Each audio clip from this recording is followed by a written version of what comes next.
is Ian Berry, and welcome back to another Sparker Nation conversation. For those of you that might know or can't quite remember, a Sparker Nation is a spark that ignites passion, that leads to action, that changes what's normal. And it's my personal delight today to have two of my great friends and colleagues, Glenn Capelli and Allan Parker, in the room. And I couldn't think of two greater gentlemen to have this conversation about systems thinking.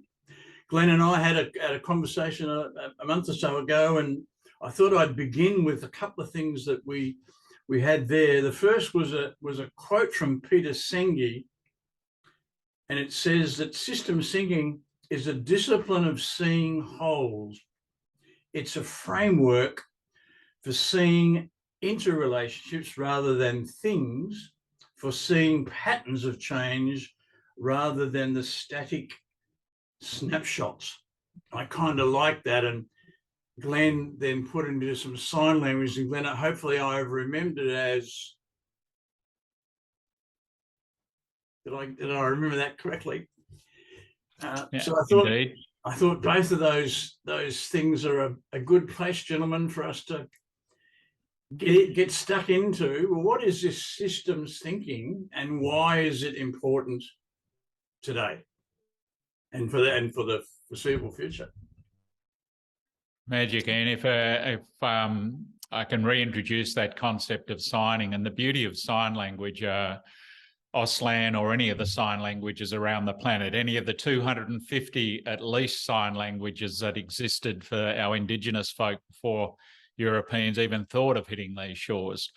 A beautiful learning language, because you have to be it to do it. You have to do it and be it. So who would have known that Frank Sinatra actually had was a philosopher when he sang doobie doobie doobie doo, that we do, we be, we do. So in the signing is, say, if you both are like, try this with me, and everyone out there in Zoom land, try it. You've got this. You've got these two things that seem unrelated, and each of them has got components or details. So in systems thinking, there is systems detail, and they can be in chunks. I mean, this data, this data, this data, this data, this data. And even though they're seemingly unrelated, the fact that in dynamic systems thinking, not detailed systems thinking, but dynamic detailed systems thinking, everything, it may not be seemingly related in cause and effect, but because it doesn't seem to be related in time and space. So what we're used to seeing is something nearby, or that's the cause. But often in systems thinking, the stuff that's causing it is seemingly unrelated, but not. It's the indivisible whole that Senge talks about. And this stuff here, you might think, you know, people talk, here's work, here's life. Well, yeah, here's time we go to bed, and here's high performance. Here's how many bowel movements we have and high performance. So everything is interconnected, and to go looking not just in the narrow, but in the diverse. So I throw it, AP, you know this stuff extremely well, but when they talk about that, there's a spotlight. You know, if sometimes we go gunning for something, and we've all worked with the people who have climbed the mountain, got the gold medal, etc. A singular focus and something to be learned from that. But then there's the starlight, that huge, wow, the possibilities of the universe there. And then perhaps what they call the daylight, that when you bring the starlight and the spotlight into the daylight, there's a practicality to go, okay, well, what does this mean? How can we do it? When we shine the light, well, what's missing? So, and I think in systems thinking, we sometimes need all three. Now, AP, I don't know whether it's possible to be a tad obsessive compulsive, but I think, you know, we do need a tad of obsessive compulsive, that spotlight, but it's that starlight to remind ourselves the possibilities of everything. And then in the sunlight of the practicality to go, okay, what do I need to be doing to make this happen? So the stuff here and the stuff here come together for the best here. Beautiful. AP? Beautiful. Absolutely beautiful. Ian, I don't think there's anything that needs to be said after that. The only thing I can do then is give you a practical personal example of my own experience of discovering the wonderment of what's out here. And you and some of the people perhaps who are listening and watching are aware I didn't read until I was 30. And Glenn, I had what in simple language was a fixated phobia. So the phobia, that tiny little bit in the center of my retina at the back of my eye, was fixated. So all I could see when I looked at a page of print was 2 or 3 letters at a time. Yep. And everything else quivered. Now, I was 30 years of age when I realized that that wasn't how it was for everyone. And I worked with Dr. Paul Dennison, who did some work with me purely on learning to exercise my eyes and my body in a way that caused the brain to integrate. And once the 2 halves of the brain integrated, all of a sudden, the 2 or 3 letters I could see became 5 and 6. And the more I practiced the exercises he gave me, the more I could see. And then, as you're aware, I then met Dr. Stephanie Burns, who taught us all to juggle. And of course, in learning to juggle, you've got to learn to activate your peripheral vision, which is you've got to manage the whole. You don't manage one ball at a time. You manage all 3. And opened that up. And lo and behold, I went from a 62 word a minute reader to 1,200 words a minute reader in a weekend. It's exactly a metaphor of what you're expressing there. Yeah. AP, that I mean, and some of those exercises of Stephanie and some of the exercise, Paul, you know, they're seemingly over here, and some people's brains go, well, what this got to do with anything? Exactly. You know, I'm trying to learn to read. You know, here's reading. What's this got to do with anything? But in fact, it's that it starts bringing this. And so for the folk who sometimes are sitting in, I just need to know this. I just need to know this. What's this got to do with anything? Well, what's this got to do with everything? Yes. Wonderment. And AP, of course, my brother Gary is dyslexic, an incredible business person. I interviewed Sir Richard Branson on stage because Richard doesn't like to do speeches because of his dyslexia. He prefers an interview, a conversation. And interestingly now, people like Richard Branson, through What is Dyslexia and the Gift of Dyslexia, are saying that if you are dyslexic, you should be putting it on your CV, because today's world needs that kind of thinker. Yeah. It's almost like today's world is there for that person who thinks in a different way. Like you, my brother has been able to extend his reading, and he won't read. I'll read 10 books. Gary will read a book 10 times. And the depth that comes with that is just superb. Bit like Peter Senge's Fifth Discipline. I think, Glenn, last time you said you had to read it 5 times before you worked it out, and it took me 8. But gentlemen, I've already got a page of notes.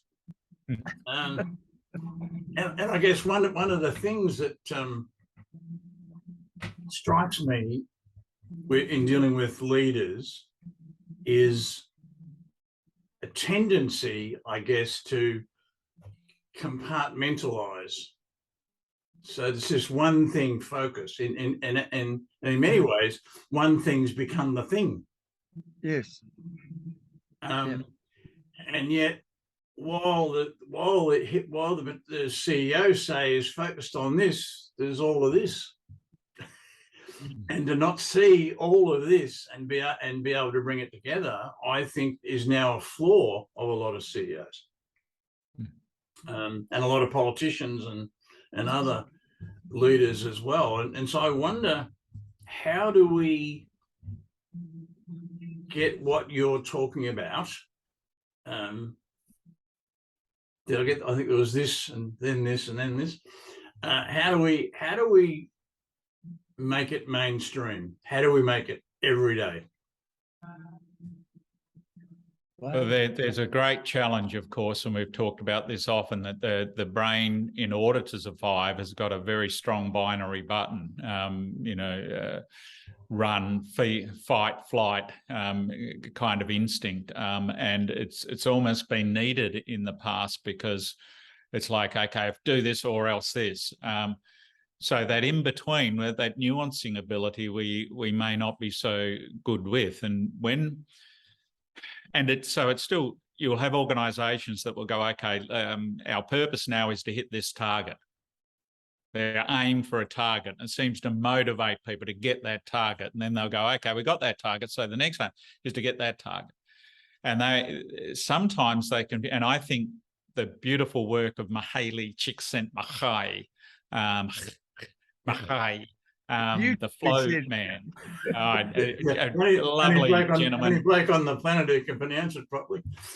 Mihaly Csikszentmihalyi. The first question I had the joy of asking him, but mate, how do you say your name? And being an uncouth Australian, he laughed, and I went, very guttural, Hungarian, magnificent. We lost Mihaly, 2 years ago, I think. Just 40 years of research of us at our optimal. And he calls that flow. And I think flow and systems thinking have got something deeply in common. Yeah. And one of the things that a lot of folk who are thinking flow, they'll go for that individual target. But Mihaly, even though he said that one of the clear things in flow is clear purpose, said targets might help be able to get there, but deeper purpose, what we call liquidity, the essence. We're doing this because it unfurls our whole potential. We're doing this to become better human beings, relating in a better team. And these targets, these figures that we aim at, may help us to be able to get there. But sometimes that target aiming actually detracts from the purpose possibility. So I think it's easier sometimes to do singular, but easy is not necessarily the way of the system. I think it was our mutual friend and colleague, Graham Harvey, who talks about there's fight and flight, but there's also flow, and that's the better option. I think it's Graham's work. If not, he would be deeply appreciative of being considered to be so wise as to say that. Good on your Harves. Indeed. Good news for Harves. But and I think one of the things that Alan's aware in our Wise Leaders peer groups, we focus a lot on being the best human beings that we can be, which brings the deeper purpose to the fore. But then we focus on our positive and productive impacts, and it's an open conversation that we're having. And I think it's these two things that are helping people to. I think sometimes, I think you're right, Glenn, that singular's needed. We need a one thing narrow focus sometimes, but helping folk to see that there is this flow option. I think a good place to start is talk about wholeness as a human being. I call them the 5 faces. So there's spiritually alive, emotionally healthy, mentally alert, physically active, universally aware. And I call those 5 a human being fully alive. Beautiful. Now, I know, for example, at the moment in this physically active area, I'm a bit down. I've got a challenge, and I think I'm about 85% in this one area of physically active. But in the other 4, spiritually alive, emotionally healthy, mentally alert, and universally aware, and those 4, I'm running at 100%. And so they're helping me. And I know Alan and I, you and I have had another conversation about this in one of our conversations about conversations. So it's being 100% alive in the 4 areas is helping me to cope with this one area that I'm struggling a bit at the moment. And so I've learned that even though I'm unwell, my overall well-being is not affected. And this is another example for me of systems thinking. If I was just focused on the physical, I'd probably be ill. But the fact that I'm looking at 5 as a whole is helping me to maintain my well-being. I think, Ian, you're also demonstrating something just in your communication there to us all, because a deep friend of ours by the name of Alison only goes in a speaking terms by her first name. She changed the rape laws in South Africa. She's an incredible human being, and she underwent incredible torment in her life. I've heard her present. Yes. Yeah, she's just superb. We did have her speak at one of the professional speakers conferences. AP, you were there, I think, for it all. Deeply moving and a wonderful human being. But the message was, if you can't run, walk. If you can't walk, crawl. So sometimes in physical, our life, the context of our life changes. I used to run marathons. AP's run far more marathons than me. My knees now don't allow me to run marathons. So to tell a marathon runner that walking is good is like, oh, but it took me a decade to, walking is good. Whatever, my mate Andrew Bellotti contracted Guillain-Barré syndrome. So his muscular degeneration, he's lost a lot of the power in his legs. So he kayaks, he cycles. He does, so the context may change. So, Ian, you're talking about your physicality and that it's down maybe to 1%, but you're doing it physically. You're speaking to us physically. So what you can do, you are doing. And I think that's one of the things in flow and in life and systems are, we might be wanting to do this, but do what you can do well. And it just little bit by little bit by little bit, Kaizen is part of that flourishing. Yes. So with that, I do want to lead you towards 4 questions I'd like to ask both of you. And there is a point to it all, but we'll get to those questions and get to that flow. But so, AP, you have got the incredible ability to go long and go hard and with stamina and amazing focus, and yet you still seem to have that awareness of the universe within it all. Was that a gradual thing to be able to get from here to there, or was it always been interrelated for you? Well, thank you for spotting it, noticing it. It is one of my great gifts that I'm grateful for. The moment that I had with Dr. Dennison changed me forever, because in the space of 30 minutes, he actually switched on and widened what I could see. And I don't know, 3 months later, I wrote Switch On Your Brain.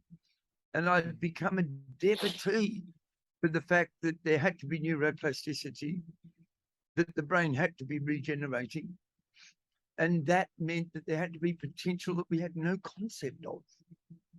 So that very moment removed any thoughts or sensations or beliefs inside of me that there were limits to what I could achieve or what we could achieve. Because, I'm just a human organism, a part of the bigger system called social system. But I hit a point, and I think it was 1993, and it was because I spent a year doing some research for Dr. Stephanie Burns, and I researched for a year and did linguistic analysis of what people thought their internal mind chatter was. And the predominant piece of information I gathered from that year was that people spoke in monologue, not in dialogue and not in conversation and not in question and answer. And that when they broke that pattern, magical things happened. And so I thought to myself, I'm going to see if I can play around with my internal mind chatter and see what happens. And then one day, magically, I realized that I was practicing my speed reading, which is opening up here. And I realized after about an hour, and you say, I'm blessed with amazing periods of concentration. And after about half an hour of reading, it occurred to me that for the first time, there was no internal chatter. And then I started experimenting with what happens if I can keep my peripheral vision on consciously the whole time. And in front of audiences, it's critical and essential. In the complex business meeting I've just stepped out of, where I've got 12 people around a boardroom table, I've got to track all of them at the same time. And I noticed that when my peripheral vision is working, the internal mind chatter stops. And I think most people who talk about flow identify that in flow, there is an absence of the monologue. And I've consciously been practicing silencing my chatter by working consciously to have my peripheral vision on for 25 or 30 years. And Me too. beg your pardon? I said me too. Sorry. Yeah. The most amazing thing that I've discovered, it's in the top 5, would be the ability to have a quiet mind. Yeah. Yeah. Where there is no talk. Yeah. Interesting. It's very interesting, and you've no doubt got a neuroscientific explanation for this, Alan. But I think self-talk is the key to leadership. It leads to greater self-awareness and awareness of others. And most people have uncontrollable self-talk, and therefore they don't see the bigger picture. Yeah. One of my favorite comments about that, Ian, is I've got to be careful of who I rent my neural real estate to. Yeah. Sometimes you get tenants who are not paying rent. And we've just got to make sure we keep the real estate management has got to be really tight. Yeah, you don't want tenants who are dirtying your kitchen. No, and they're taking up attention. And if I could not have the, I've got all of these neurons available to see stuff that I don't normally see. And because of the importance of the interconnection that Cap mentioned, if I'm out interacting with people and the evidence around movement and social interaction and stimulating conversation to preserve our brain and grow our, if I can keep moving, and I think it's a biochemical phenomenon. If I can keep moving and keep having conversations and interacting, and I'm watching what's going on, and if I watch the people who just do stuff that's really beautiful and brilliant and elegant, my mirror neurons will copy it. So I want to hang around with, I want the social interaction because I want to watch people like Cap and you, Ian, present and go, how can I have that ability? So it's me.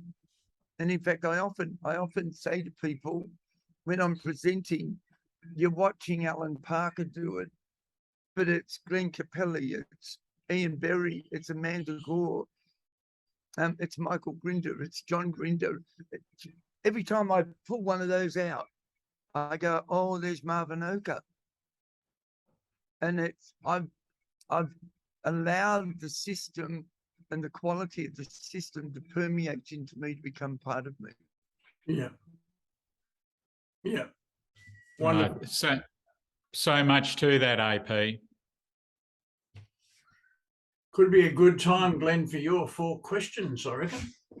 Well, I think Alan's led us directly there with a number of things. One, we used to teach the youngsters in our youth program, and I now teach everyone. a little ditty, and it goes, how many neurons in the brain, in the brain, in the brain? How many neurons in the brain? 100 billion neurons, at least 100 billion neurons, some with 60,000 dendrites. So how many possible interconnections can there be? It is this, but perhaps because it is this, so for some people, it's like, oh, that's too much to understand. And they go, so what's it mean? They find it difficult, so they push it away. And in those 100 billion neurons of possibility of us all, Mihaly Csikszentmihalyi says one of the what we call the factors of flow is that when you're in flow, you've lost self-consciousness. You're not worried about what you look like. You're not thinking about what you look like. You're not thinking, oh, my golf's going well today. You're just doing it. But in losing self-consciousness, you gain self-esteem. Somehow it lifts you up as a human being. But in today's world, where it's flick, flick, flick, click, click, click, what do I look like? There's so much focus on what I look like. What do I look like? What do I look like? How many likes have I got? That it might be becoming increasingly difficult to get into this wonder of flow. And therefore, even though it's click, click, click, look at me, look at me, look at me, the self-esteem isn't flourishing. To lose self-consciousness, to be aware of others, to be aware of nature, to be aware of the molecules around us. This, what did you call it? The wonderment of what's out here, AP. The wonderment is the thing that's going to help us to be able to get there. And it builds a better self, ironically. Yeah. So in saying that, many years ago, I got to tour. Our mate Maxie Walker used to put on some lunches, and there would be 4 or 5 of us come to lunch to have conversations. And then one of the chaps who was always at these lunches was a wonderful man by the name of Terry Paul. And we went out to Terry's organisation to have a look at what they do and how they do it. And every worker there, as you'd walk through, sometimes as a group, sometimes individual, they'd go, oh, come over and have a look at what I'm doing. Come over and have a look at this. They wanted to share what they were doing and how they were doing it. And I said to Terry, has that been something you've drilled into your people, or you've told them that we've got? And he said, no, they just kind of do it. And I said, well, Glenn Watkins used to say, you walk into a place and there's this mysterious thing called climate. There's this mysterious thing called culture. I said, how did you get that happening here? And he said, I guess the number one thing for me is that I have interviewed every person who works here. If they were already working here when we bought the company and it wasn't doing well, I interviewed them. If it was new employees, I did the interviewing. Yes, I'm the CEO, but I did the interviewing. And he said, and all I do is I ask them, what 3 things are most important to you? And he said, and hopefully that interview will go for an hour or 2 hours. Because if they're able to, and if family's important to them, I say, well, how does that show up when, work's demanding you do this and yet your youngsters have got something on at school that you need to be at? So I would ask them this stuff, and I'm looking for people who are able to do all of the things that are important to them and do their work really, really well. Because of the technical skills we can train them in, And he didn't use the language, but I think he was looking for people that have already got flow in their life. So flow is not something about an environment, I think. It's more about an internal environment. Bring flow where you go. Well, it's actually, I think, being flow. Do be. Frank Sinatra probably doesn't need to be heralded as a philosopher and did some things in his life. But anyway, so 4 questions of flow. And we put them that this might be, along with Terry Paul's, what 3 things are most important to you, these might be the 4 questions to ask people if you're interviewing or learning them. First question I'll put to both of you. What feels like fun to you, but work to others? What feels like fun to you? Now, the fun factor, absolutely paramount when it comes to flow. So what feels like fun to you, but work to others? One of the most pleasurable experiences my entire life, and there are lots, but I interviewed 462 of the 462 participants who were going to be at a United Nations meeting at the World Investment Forum. And interviewing 462 people in the time frame I did would be torturously hard work for most people, and I had a ball. It was just a privilege at the level I have few reference points to. And I would imagine because they were all around the world in different time frames, I would often have a phone call booked where I get up at 2 o'clock in the morning and interview somebody until 3 and then go back to bed and then get up at 5 and do another one. And I could often do 3, and I'm very fortunate. I sleep really, really well and quickly. But I could do 4 or 5 interviews during a night's sleep. And most people would go, oh my God, that's incredibly hard work. And I was just lifted by every one of them.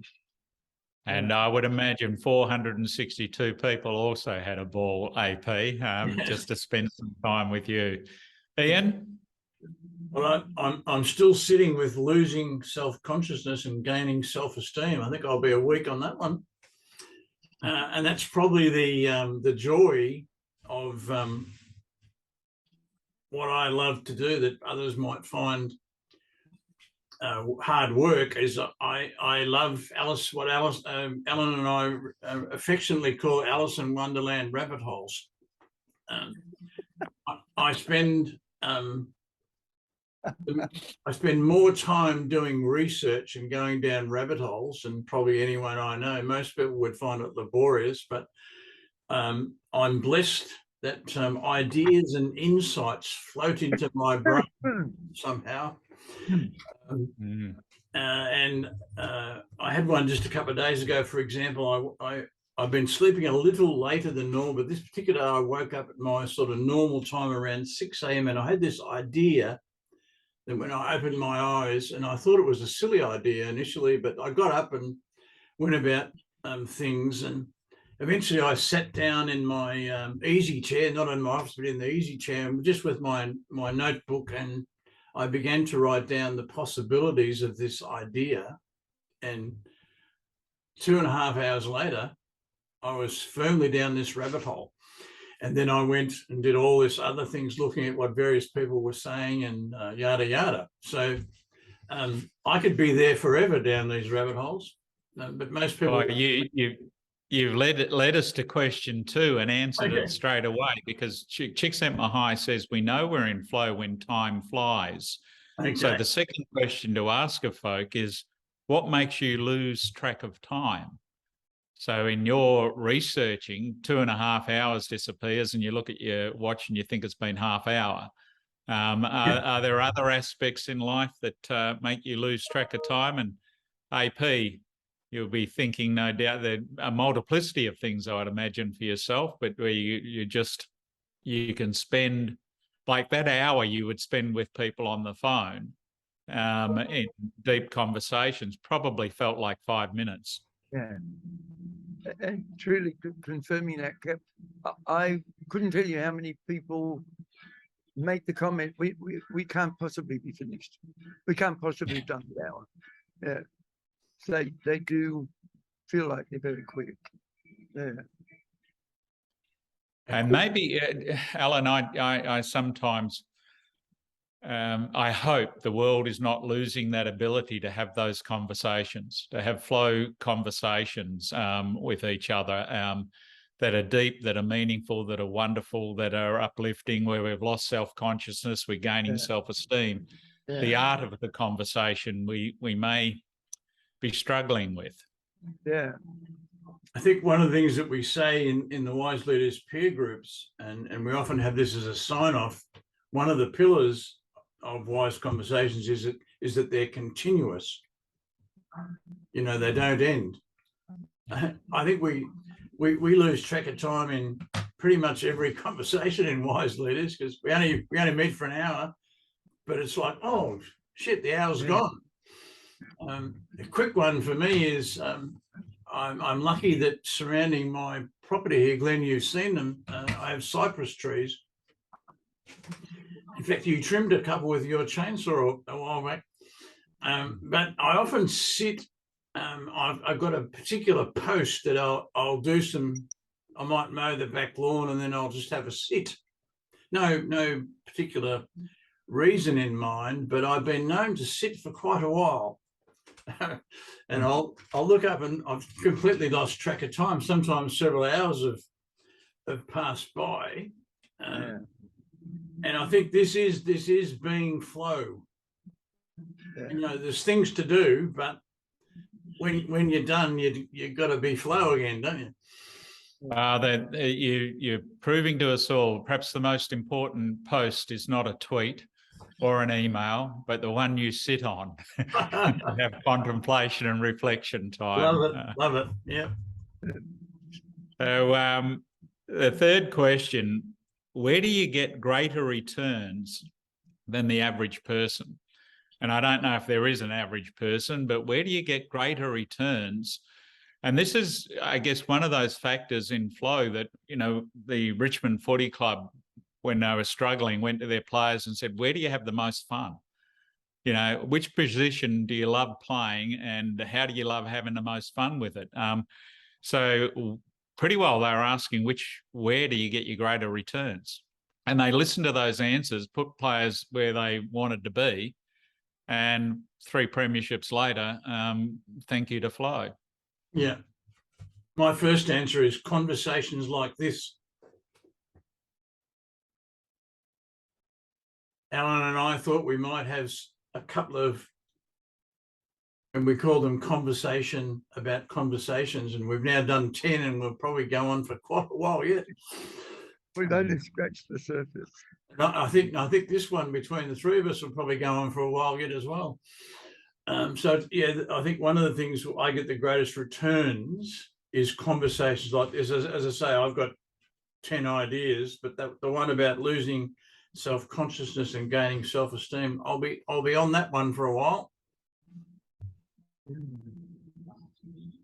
Yeah. I think my mind in that goes to the work I do in schools with principals and teachers and teacher aides. And it happened just recently, but I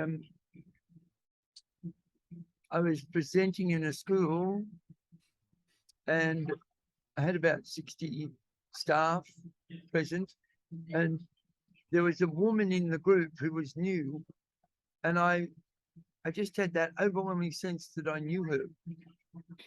And afterwards we connected, and I said to her, I've got this overwhelming urge that we've met before. And she said, yes, I was in a course with you 25 years ago. And she said, it changed my life and I've been working on it ever since. And I just recently thought it was time I reconnected with you. And here you are. Now, me being the nerdy neuroscience enthusiast I am, I know that the molecule that identifies that coincidence is called N-methyl D-aspartate, and it's known as the coincidence molecule. But it's extraordinary coincidences after a long period of time where you have total amnesia to the fact you ever met the person. And they turn up and go, that had an impact. In my book, Heart Leadership, I call this happenstance. Yes. And how often it happens, particularly when in the flow that I talked about in the book was harmony, heart, head, hands, happenstance. And I'm no longer surprised by happenstance. I think when we're being flow, it's just a natural consequence. Yeah. The wonder, of course, AP, or one of the wonders within that is that I think a lot of folk have this inkling sometimes inside themselves. And then rather than stating it, honouring it, letting it come out of their mouth, oh, gee, I have this overwhelming feeling that we've met before, they dismiss it. Yeah. So, you know, the ability to recognise that inner voice for it to come to be, and to honour that, and say, and you know, if somebody says, "Oh, I don't think so," well, that's fine too, you know. But I think the ability to listen within, and Alan, I mean, you have a greater return as a presenter to human beings than most that I've seen or felt, and I would think that you never are thinking when you're going on stage, "Oh, I'm going to impact these people." I don't think you'd be thinking, "Oh, this is going to be a good one. You know, this is going to lead to lots of work and all of that." You're just there to honour and learn. And sometimes I think some of the people perhaps getting into our profession as wanting to reach and teach, and or they go to stage because they want the spotlight. Yes. And it comes back to, you know, I'm going to do this, I'm going to do this, rather than, hey, just let that be. You've got these wonderful people in front of you, and some of them may look like, but there's a human being inside. You know, there's a human being inside that we can empathise with, and you know, we're here to share and we're here to learn. I have a little mantra. I have a little mantra around this for myself as a reminder, and I say, if it's about me, the people will flee.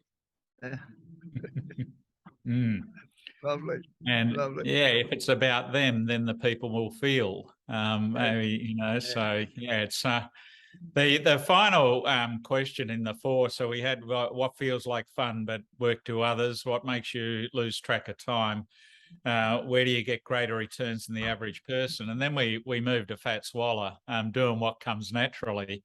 And the final question really is a reflection on all of those, is what comes naturally to you? You know, what is kind of natural to you? And there's a depth to this question too, because sometimes what seems to come natural to us is there's some default position that we've learned. Yes. And, you know, we go to that default, and it may not necessarily be a good default, but when we've got an inkling of an understanding of the inner self, to go, okay, let's put that default aside. You know, what comes naturally to me is, you know, I always believed I was born to be a teacher, because I think I believed in the potential of every student, and that was a natural thing to me. Movement and rediscovering movement in my life comes naturally to me. Being in the ocean, being in flow of the ocean comes naturally to me. And if I get feeling, if I'm ragged, if my energy levels are low, I think, Cap, when was the last time you bloody at the beach? Get down the beach, get into the water, feel the waves, you know, get up to the universe with it all. Tackle a wave that'll dump you and have a bit of a laugh, you know. So what comes naturally to you? My mother used to tell people with pride that I could talk underwater with a mouthful of marbles. And I guess that was the way some folks believe I was already talking before I actually was born. My mother used to joke about that as well. But yeah, I think I've been blessed with a gift to be able to speak and have conversations. I kind of worked it out over time. I see what most people don't see. I speak about what most people don't want to talk about, and I shine a light on what's possible. And when I worked out that that was my purpose, everything kind of flowed from there. But I think it began with Mum proudly telling her friends, you know, my boy can speak underwater with a mouthful of marbles. Well, I think you're shining a light. I think you actually shine 3 lights: the spotlight, the starlight, and the daylight. You know, so the this, and then the practicality.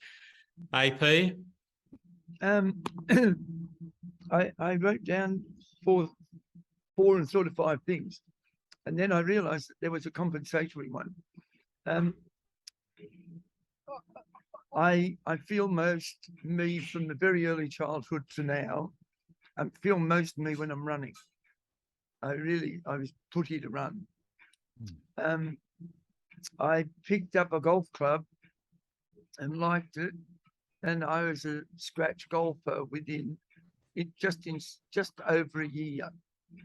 So golf, I felt I was put here to play golf. And then through turns of events, I found myself in front of groups of people. And the moment I was in front of a group of people, light globes turned on. And when I'm in the presence of a group of people, I'm overwhelmed with the potential that I experience and see. And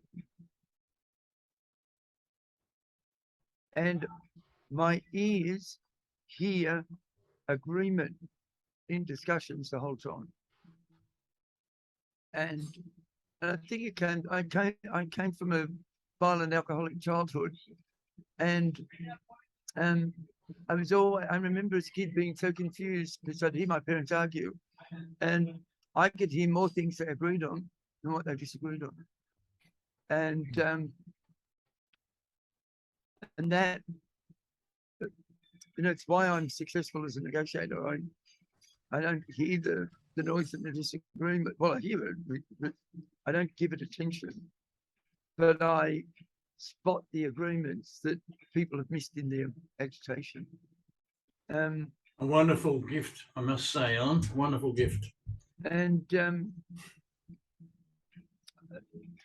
the compensation, because the certain things we develop compensatory patterns. Because I couldn't read for 30 years, I grew big ears and became a really astute listener, which meant I paid so much attention to listening. What I didn't realize is I was growing concentration neurons and memory neurons, and I am really deeply blessed with a very, very good memory. And I watch most people stop, and I do at times. I stop and I go, I've got to search for it. But I am staggered how often stuff turns up. In fact, I ran into somebody here in the hotel this morning who I met once. He was on a panel at an agricultural conference, and I was facilitating the panel. And he was on the panel. And I facilitated that panel for an hour. And I've never seen him from then, which was nearly 20 years ago, until this morning, and we bumped into each other in the corridor.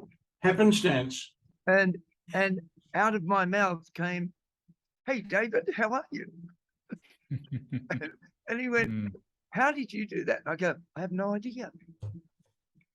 I didn't remember it. It arrived."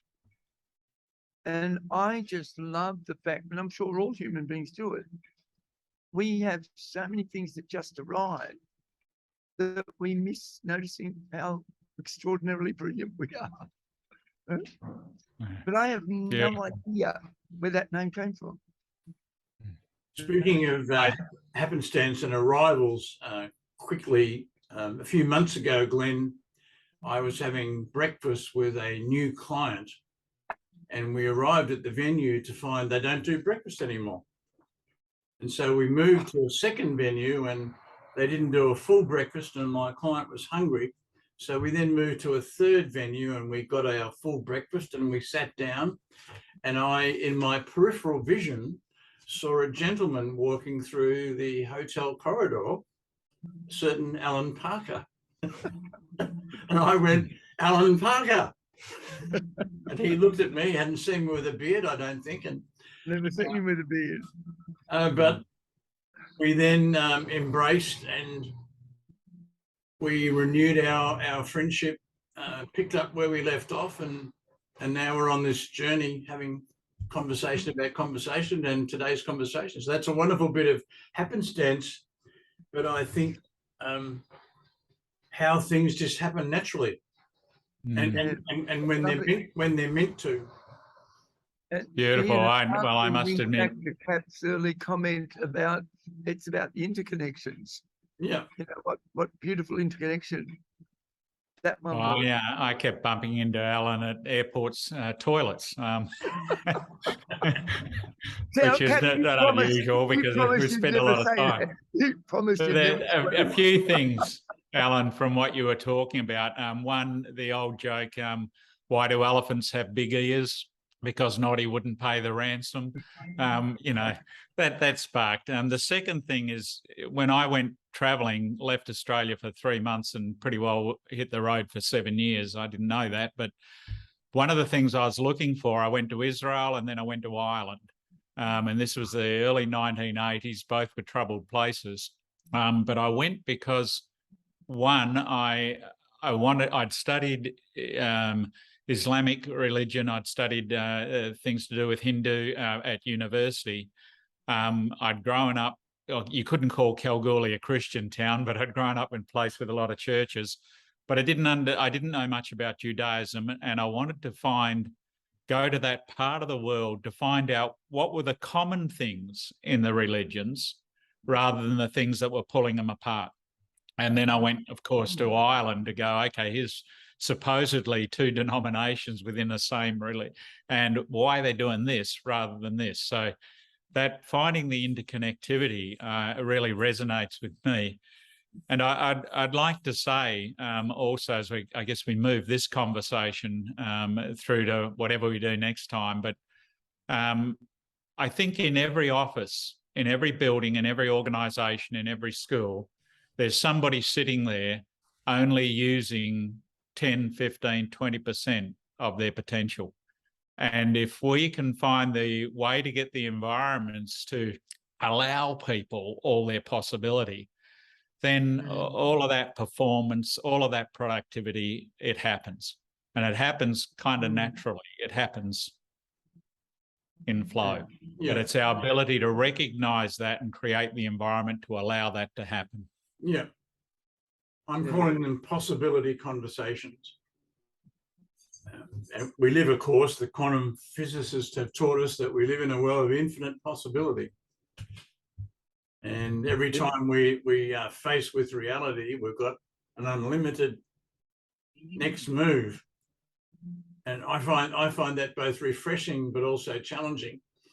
But I think it's a key to the conversations that you're talking about, Glenn, and the cultures that we're trying to create in all these places. And for me, it's also about shifting the narrative away from the bad and the ugly to the good, the great, and the remarkable.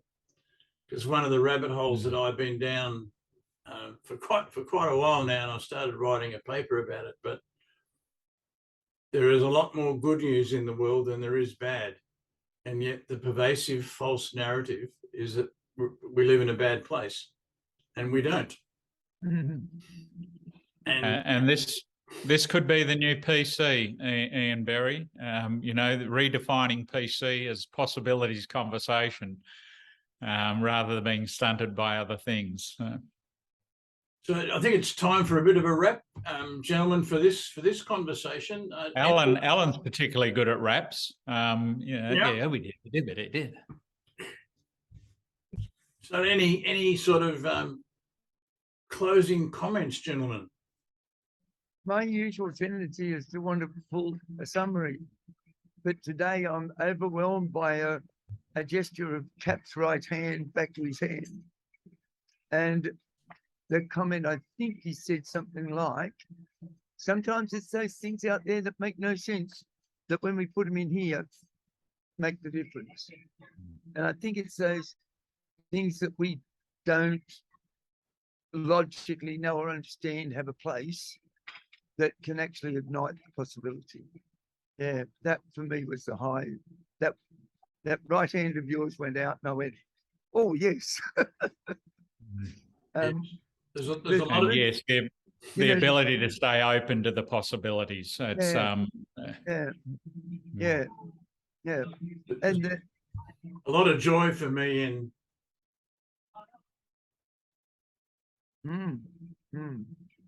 it wraps up systems thinking, and maybe the better term is possibility thinking. Yeah. You know, because it's always about the whole. So I've loved it, gentlemen. Alan, I might get you to hang on for a minute when we shut this down. I just want to catch up with you on a couple of things. But, Glenn Capelli, Alan Parker, what a joy. My joy, and AP, a delight to see you again. To be a colleague, to be a teammate, to be a buddy, to be a deep friend is a wonderful thing. And I'll finish with this, that I just read a book called Billy No Mates, and it's about the fact that blokes don't seem to have friendships, and the need for men to be talking with each other, well, human beings to be talking with each other, but particularly some blokes aren't particularly good at this, and what we might need is this, you know, just a chat, to be free, to be open to the possibilities. Wonderful. Thanks, guys. We'll look forward to seeing you next time. I'll leave and leave you to it. Catch you guys. A joy to be in your presence, Cap. Love Take you. care. Love you too. Bye-bye.